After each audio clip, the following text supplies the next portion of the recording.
Hello student, this is Neha Sharma. तो हमने बहुत सारी चीजें पढ़ ली एटॉमिक स्ट्रक्चर के अंदर। एटॉमिक स्ट्रक्चर में हमारा लास्ट टॉपिक था इलेक्ट्रोमैग्नेटिक रेडिएशन। उनकी कुछ प्रॉपर्टीज के बारे में पढ़ा था हमने, क्लासिफिकेशन के बारे में पढ़ा था कि इलेक्ट्रोमैग्नेटिक रेडिएशन क्या होती है, और फिर उनको हमने डिस्टिंग्विश किया था अलग अलग टाइप ऑफ इलेक्ट्रोमैग्नेटिक रेडिएशन में। उनमें हमने देखा था gamma rays, X rays, UV, visible, IR, उन सब के बारे में हम पढ़ के आ चुके हैं। उसके बाद हमने देखा था कि कैसे इनको डिफरेंशिएट कर रहे हैं, क्या प्रॉपर्टीज है इनकी जिनकी वजह से इनको डिफरेंशिएट किया जा रहा है। और उन प्रॉपर्टीज के अंदर हमने देखा था उनकी वेवलेंथ अलग हो सकती है या उनकी फ्रीक्वेंसी अलग हो सकती है। इन सारी प्रॉपर्टीज को कंबाइन करके हमने कहा कि हाँ ठीक है, ये प्रॉपर्टीज अगर इसमें होगी तो ये अलग तरह की वेव होगी, और ये प्रॉपर्टी इसमें होगी तो ये अलग तरह की वेव होगी। तो उन प्रॉपर्टीज के बारे में अगर मुझे समराइज करके कहना हो तो मैं ये कह सकती हूँ कि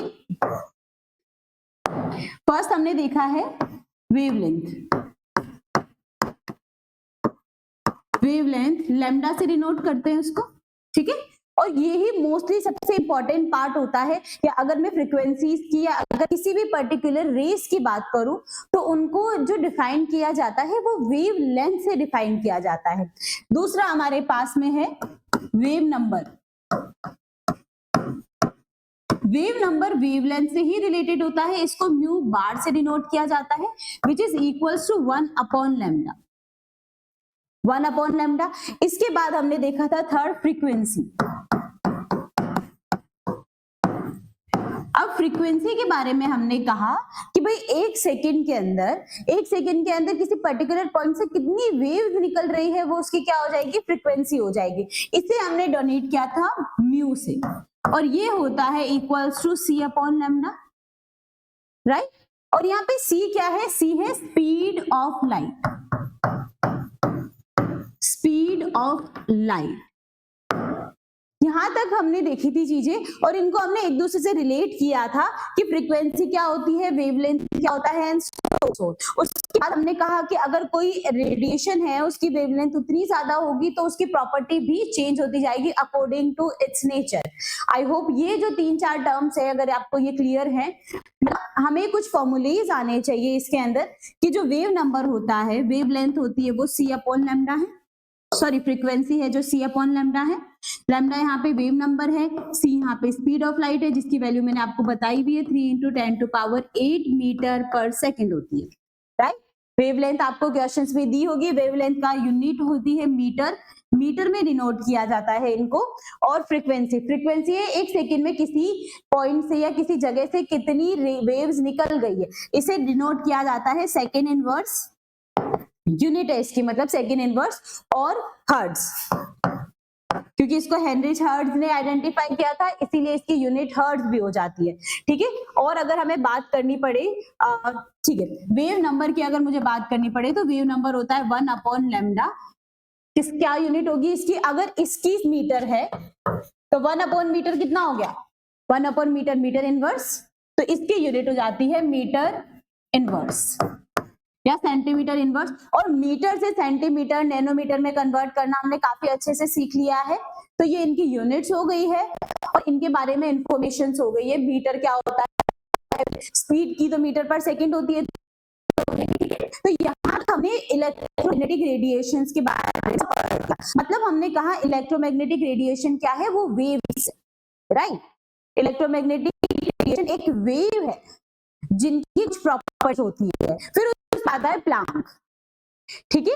तो एमएक्स प्लांक्स ने कहा कि हाँ ठीक है, आपने कहा इलेक्ट्रोमैग्नेटिक रेडिएशन एक वेव है और उनकी वेव की कुछ प्रॉपर्टीज है, बट वो रेडिएशन के साथ साथ वो एक पार्टिकल भी है। रेडिएशन और पार्टिकल में क्या अंतर होता है, कोई सब्सटेंस है उसके अंदर वेव्स निकल रही है ऐसे, जैसे पानी में अगर पत्थर डालते हैं हम तो वेव्स बनती है, वेव्स निकल रही है, और पार्टिकल हो जाते हैं ऐसे dot dot.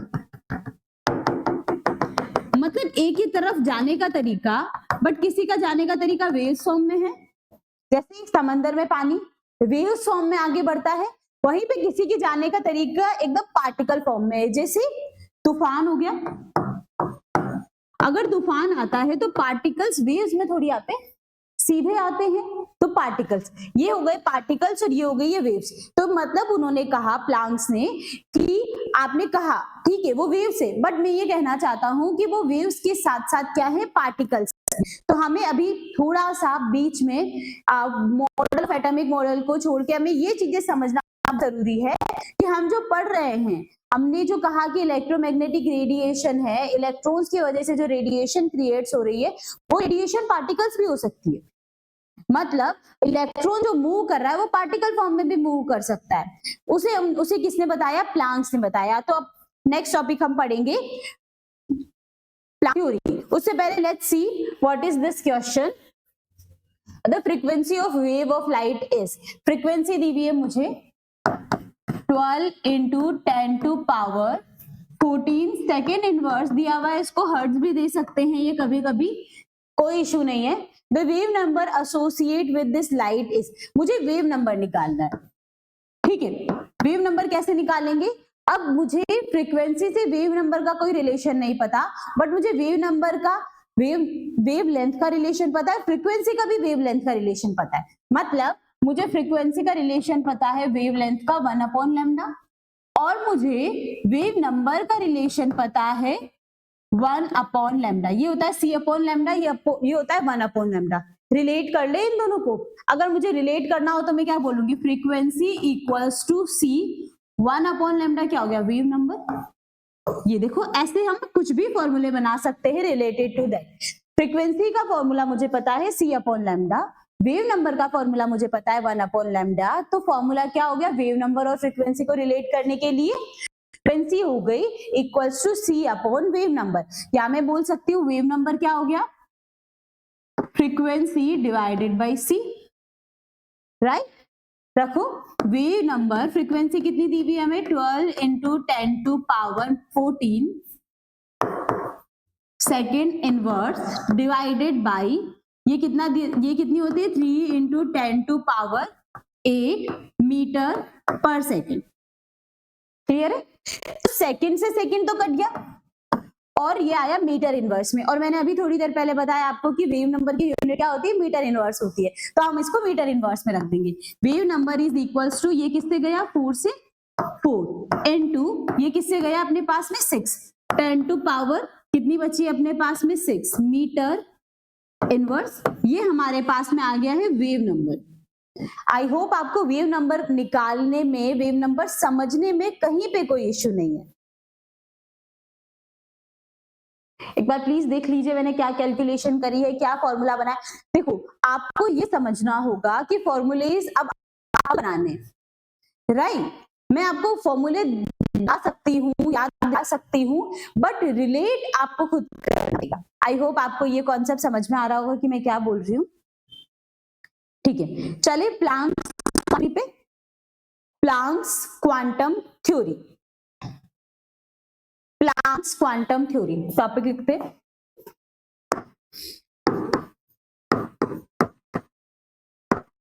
Planck's quantum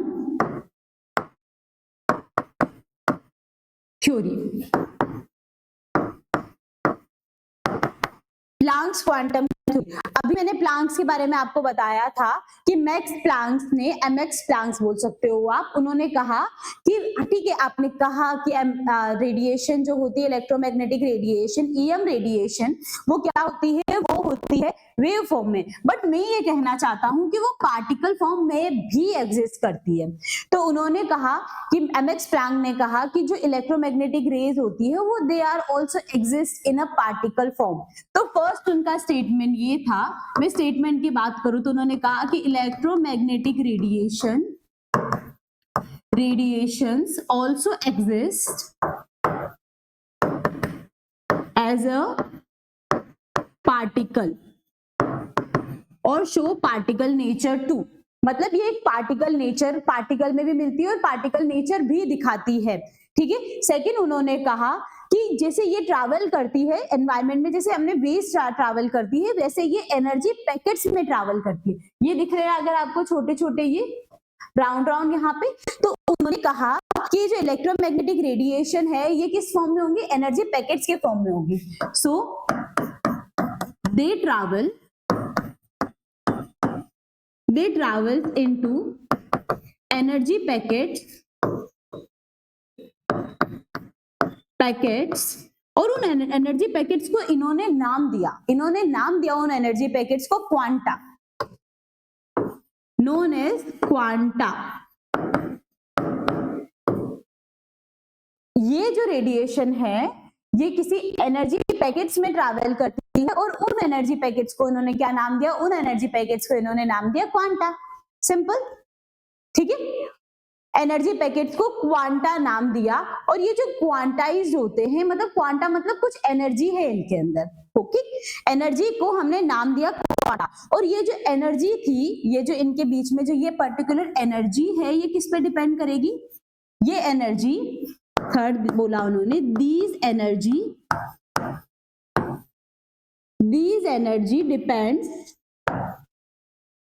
depends on frequency. और फ्रीक्वेंसी तो हम अभी पढ़ के आए, frequency of wave.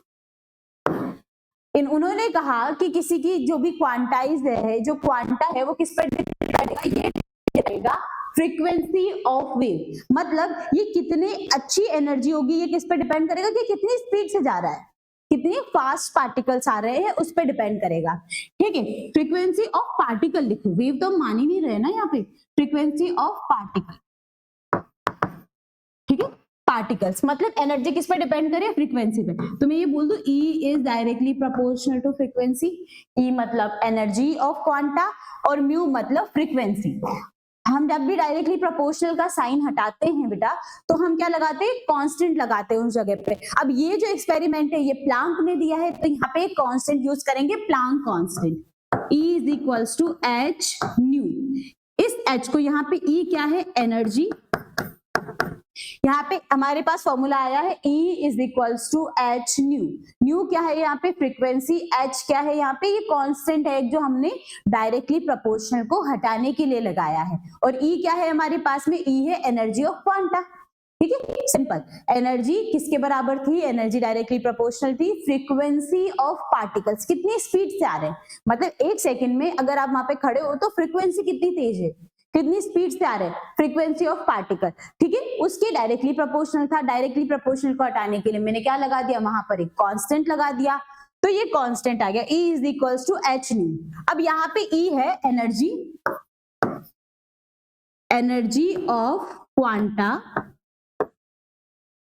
Energy of quanta और एनर्जी पैकेट्स। क्वांटा भी यूज कर सकते हो आप, एनर्जी पैकेट्स वर्ड भी यूज कर सकते हो, ठीक है।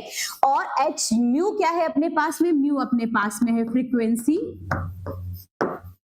Frequency of particles. अगर मेरे पास में ये फॉर्मूला आया है तो H क्या हो गया? H एक कांस्टेंट है, H को हमने नाम दे दिया प्लांक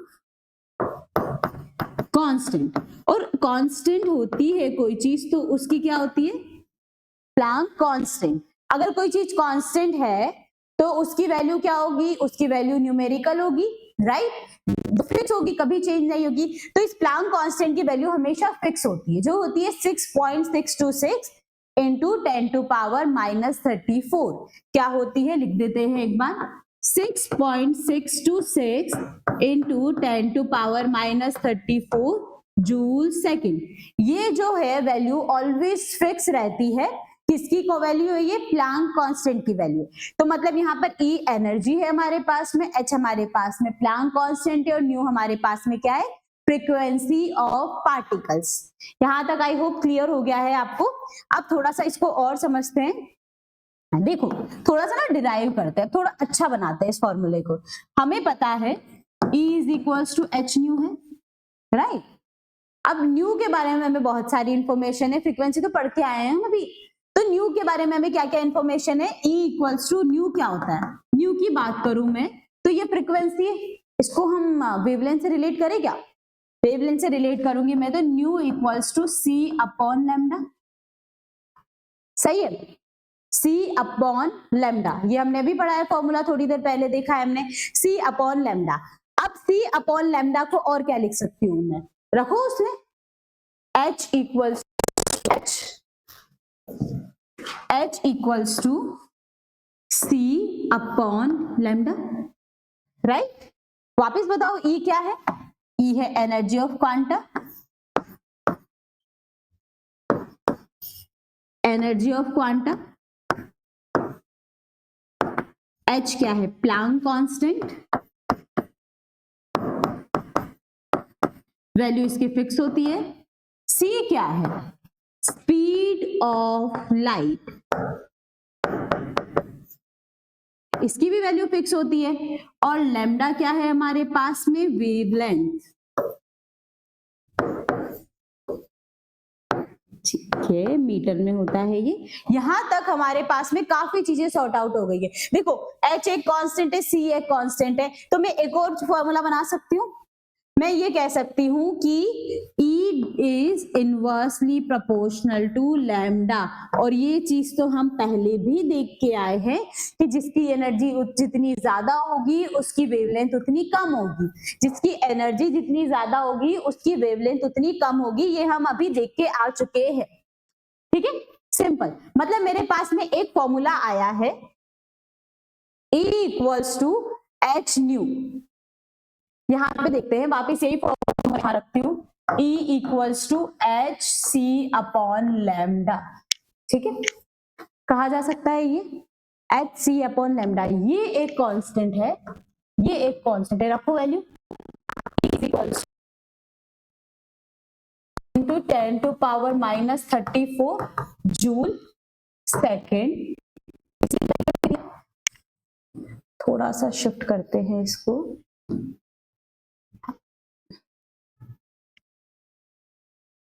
इसकी वैल्यू कितनी है अपने पास में? 3 इंटू 10 टू पावर 8 मीटर पर सेकेंड डिवाइडेड बाई लैम्डा। ये तो मीटर में ही होता है। ठीक है, अब देखो क्या घट रहा है, पर सेकेंड से सेकेंड काट दूं और इन दोनों को कैलकुलेट की वैल्यू मैं आपको डायरेक्टली दे दूंगी। ठीक है, इन दोनों की कैलकुलेट करके जो वैल्यू आएगी वो डायरेक्टली लिख लेते हैं। कितनी आएगी? 2 into 10 to power minus 25 joule metre divided by lambda. किस में? मीटर में। अब इस मीटर से ये मीटर घट गया, मतलब एनर्जी किस में आ जाएगी? एनर्जी अपने पास में आ जाएगी जूल में। तो यहां पर ये एनर्जी का फॉर्मूला हमारे पास में आ गया है जूल में। ठीक है, सिंपल इजी कैलकुलेशन। अब देखो वैल्यू आपके पास में है 2 into 10 to power minus 25 divide, आपको क्वेश्चन में गिवन ही होता है, हमने पहले 2-3 क्वेश्चन किए में है, लैम्डा गिवन होता है। एनर्जी पूछ लिया आपसे तो हम निकाल लेंगे, हो गया। अब मान लो जो है वो जूल में ना पूछी हो। अब एनर्जी को अलग अलग तरीके से दिखाया जाता है, एनर्जी को कभी जूल में पूछ लिया, कभी इलेक्ट्रॉन वोल्ट में भी पूछ सकते हैं। तो अगर मुझे इलेक्ट्रॉन वोल्ट में कन्वर्ट करना हो, एनर्जी को इलेक्ट्रॉन वोल्ट में निकालना हो, तो मेरे पास एक और फॉर्मूला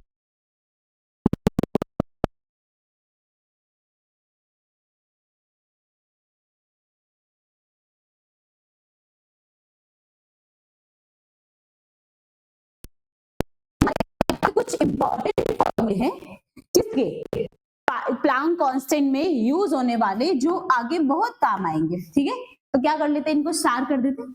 एक तो हमारे पास में ये फॉर्मूला है, ठीक है, और एक हमारे पास में ये फॉर्मूला है। 2 फॉर्मूले हो गए हमारे पास में। मतलब इन दोनों को यूज करके अब हम क्या निकालेंगे? अब हम एनर्जी निकालेंगे अगर हमें वेवलेंथ दिया हुआ है तो। आई होप आपको ये कॉन्सेप्ट समझ में आया है कि एनर्जी दी हुई है तो वेवलेंथ कैसे निकालनी है और वेवलेंथ दी हुई है एनर्जी कैसे निकालनी है। ठीक है, थोड़ा सा जूम इन कर लेते हैं, कंटेंट पूरा एक साथ आ जाएगा। ठीक है, ये है पूरा कंटेंट आपने जो पढ़ा है क्वांटा के बारे में, पूरा का पूरा इसमें हम समराइज कर सकते हैं कि क्या होता है। I hope it is clear to everyone. अगर हमें टोटल एनर्जी की बात करी जाए, इसी में ही टोटल, भाई एक फोटोन की एनर्जी तो तूने निकाल दी, पर टोटल क्वांटा की निकालनी है तो क्या करें? तो एनर्जी टोटल कितनी है भाई? एक चॉकलेट 5 रुपए की, तो 10 चॉकलेट कितने रुपए की? 50। सिंपल मल्टीप्लाई करेंगे, एक चॉकलेट के लिए हमें 5 जूल एनर्जी देनी पड़ी है, तो 10 चॉकलेट्स के लिए कितनी देनी पड़ेगी? 5 इंटू 10। सिंपल। वैसे ही एक क्वांटा की एनर्जी मेरे पास में आ गई है ई, इसके लिए कितने क्वांटा है? का formula is equals to N, E quanta क्या है एच सी अपॉन लैम्डा। ये हमारे पास में हो गया सारे क्वांटा समराइज। टोटल एनर्जी का अगर फॉर्मूला निकालना पड़े तो उसके लिए हमें ये यूज करना है। आई होप ये थोड़ा सा आपको समझ में आ रहा हो कि मैं क्या एक्सप्लेन करना चाह रही हूँ इस पूरे कंटेंट में। ठीक है, एक बार देख लो, फॉर्मूले को समझ लो। अगर कोई भी डाउट है तो आप मुझसे पूछ सकते हैं। यहाँ पे एक क्वेश्चन करते हैं उससे पहले, ठीक है। पूरे कंटेंट को समझने के लिए क्वेश्चन करना बहुत जरूरी है। The wavelength of photon in term of 10 to power -7 metre. Wavelength दी हुई हमें कितनी 10 टू पावर, वेवलेंथ यहाँ लिख लेते हैं, वेवलेंथ दी हुई अपने को 10 टू पावर -7 मीटर, ठीक है। Which has the energy equals to, okay, in term of 10 to power, in term of 10 to power निकालना है भाई। इन टर्म ऑफ मतलब मैंने मान लिया x into 10 to power -7 metre, इस फॉर्मेट में निकालना है, जिसकी एनर्जी हमें दी हुई है, एनर्जी हमें दी हुई है 5 इंटू 10 टू पावर -19 जूल। मतलब ऐसे में निकालना है टर्म में कि उसके पीछे आ जाए 10 टू पावर -7, निकाल लेंगे, सिंपल है। लिख लिया ना, x निकालना है मतलब सिंपल। तो लिखो E इक्वल्स टू फॉर्मूला में याद है एच सी अपॉन लैम्डा, और आपको तो बना बनाया मिल गया कैलकुलेशन भी। एच सी की जगह हम क्या लिखेंगे 2 into 10 to power -25 joule metre divided by, ये मुझे निकालना है, एक्स लिख देती हूँ यहाँ पे, इक्वल्स टू, ये कितना दिया हुआ है, ये दिया हुआ है हमको 5 इंटू 10 टू पावर -19 जूल, ठीक है। एक्स को इधर रखो, अपने पास में आया 2 into 10 to power -25 joule metre divided by 5 into 10 to power -19 joule, joule से जूल गया, 10 टू पावर 19 से 10 टू पावर 25 गया, तो ऊपर कितना बचा 90, 10 टू पावर 6 -6, और इधर ले जाऊंगी मैं तो 2 into 10 to power -6 divided by 5। इसको 5 को 2 से डिवाइड करूंगी तो कितना आ जाएगा 0.4 इंटू 10 टू पावर -6, राइट।